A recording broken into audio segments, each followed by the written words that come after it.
Selamat pagi, sahabat kreatif. Ketemu lagi dengan Eta dalam kegiatan pada hari ini, yaitu mengupas tuntas novel sejarah. Sahabat kreatif, bagaimana? Apakah sudah sarapan pagi hari ini? Ya, sarapan ya. Sarapan itu penting untuk mengisi tenaga dan energi di saat kita beraktivitas. Apalagi di saat pandemi ini. Sarapan adalah hal yang paling penting. Sambil sarapan, mari kita mau sama-sama melihat tentang novel sejarah. Nah, novel sejarah Indonesia bisa menjadi bacaan alternatif, khususnya bagi penggemar fiksi.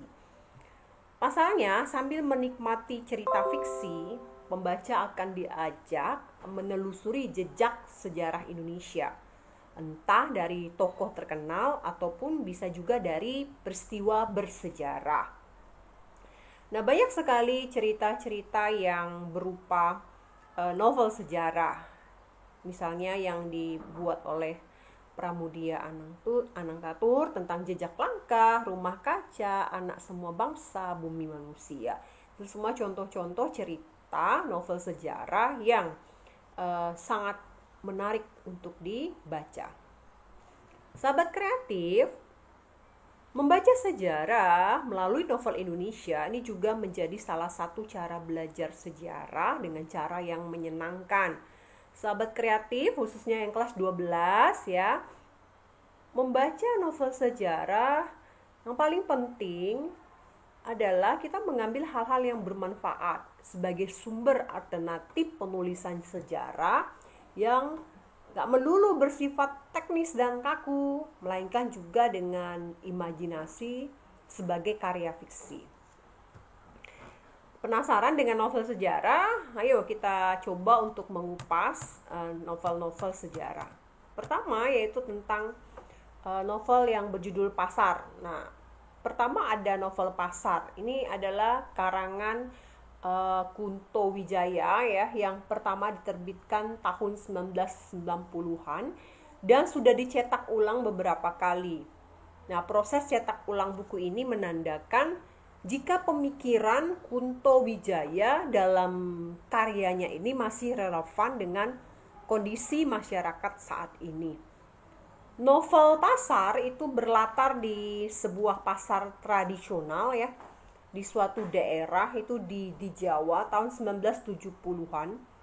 Pada saat itu masyarakat terbagi-bagi menjadi beberapa kelas sosial dan sangat jelas digambarkan dalam novel ini. Nah, sahabat kreatif, tokoh utama cerita ini merupakan seorang mantri yang mewakili kelas priai.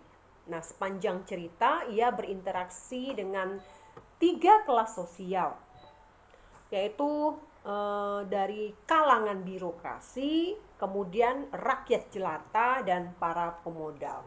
Ya, birokrat itu ya seperti orang-orang yang memiliki kekuasaan, kemudian rakyat jelata orang biasa, dan pemodal itu pengusaha-pengusaha seperti itu. Nah, selain dikenal sebagai sastrawan handal, almarhum Kunto Wijoyo merupakan sosok yang membawa semangat profetik baik dalam karya akademis maupun karya sastra. Sahabat kreatif, dari novel sejarah yang berjudul Pasar ini tentunya banyak hal yang bermanfaat yang bisa kita petik ya, yaitu bagaimana keadaan pada masa era 1970-an. Nah, dari sejarah itu bisa kita ambil gambaran bagaimana sih kelas sosial yang terjadi ya antara kaum birokrat, rakyat jelata, dan para pemodal. Untuk mengetahui ceritanya secara detail, mendalam, silakan sahabat kreatif khususnya kelas 3 lihat ya di novel Pasar karangan Kunto Wijoyo ini. Kalian bisa ambil hal-hal yang bermanfaat ya untuk dijadikan pelajaran di masa yang akan datang. Jangan jemu-jemu ya sahabat kreatif untuk membaca sejarah, novel sejarah, karena dengan membaca novel sejarah kita mengetahui apa sih yang terjadi pada masa itu. Nah, sekian dulu sahabat kreatif. Sampai ketemu lagi ya pada pertemuan kupas tuntas novel sejarah, novel yang berikutnya. Sampai ketemu lagi. Tetap semangat menjalani hari ini di tengah-tengah pandemi COVID-19. Sampai jumpa.